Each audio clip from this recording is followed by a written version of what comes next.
అక్రమ రవాణా బారిన పడిన మహిళలకు ఆమె అమ్మ అవుతోంది. బలవంతంగా వ్యభిచార ఊబిలో చిక్కుకున్న వారిని ఆదుకొని పుట్టింటికి తీసుకువస్తోంది. మైతీ నేపాలీ పేరుతో ఓ సంస్థను స్థాపించి యువతులు, మహిళలు, చిన్నారులకు అండగా నిలుస్తోంది. పెద్దక్క అని ప్రేమగా పిలిపించుకుంటున్న ఆమె కృషికి గుర్తింపుగా CNN హీరో మదర్ తెరిసా పురస్కారాలు లభించాయి. వేలాది మంది జీవితాల్లో వెలుగులు నింపుతున్న అనురాధ కొయిరాలాపై ప్రత్యేక కథనం. అక్రమ రవాణా, ప్రేమించి మోసపోయిన అమ్మాయిలు, అపహరణకు గురైన చిన్నారులు ఇలాంటి వారిని హక్కున చేర్చుకుంటోంది మైతీ నేపాలీ అనే స్వచ్ఛంద సంస్థ. మైతీ అంటే అమ్మ ఇల్లు, పుట్టినిల్లు అని అర్థం. అక్రమాలకు గురైన నేపాలీ మహిళలను కాపాడడమే ప్రథమ కర్తవ్యంగా ఈ సంస్థ ప్రారంభమైంది.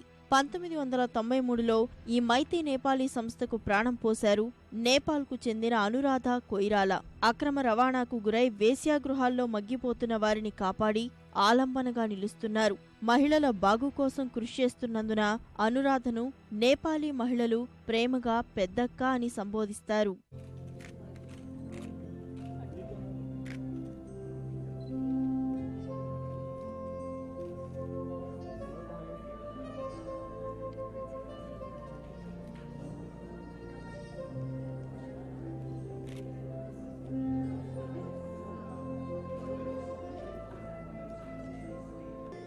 प्रॉब्लम विलेजेस में है अभी शहरों में भी है।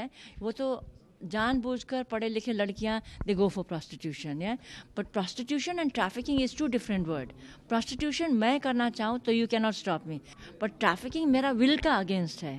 आई एम फोर्स्ड, सो इसीलिए लड़कियों को फोर्स किया गया। इसीलिए I thought that it was very necessary that I should stop this forced prostitution. Meitei Nepali సంస్థ ద్వారా వివిధ దేశాల్లో మగ్గుతున్న సుమారు 80,000 మందికి పైగా మహిళలను రక్షించి వారికి ఆవాసం కల్పించారు. అక్రమ రవాణాకు గురైన వారిని కాపాడి తమ సంస్థ నిర్వహిస్తున్న గృహాల్లో కొంతకాలం పాటు ఉంచుతారు. మానసిక స్థైర్యాన్ని అందిస్తారు. ఆ తర్వాత వారి కుటుంబ సభ్యుల వద్దకు పంపిస్తారు. కుటుంబ సభ్యులు నిరాకరిస్తే తమ వద్దే ఉంచుకొని వివిధ వృత్తి విద్యల్లో శిక్షణ ఇచ్చి స్వయం సమృద్ధులుగా తీర్చిదిద్దుతున్నారు.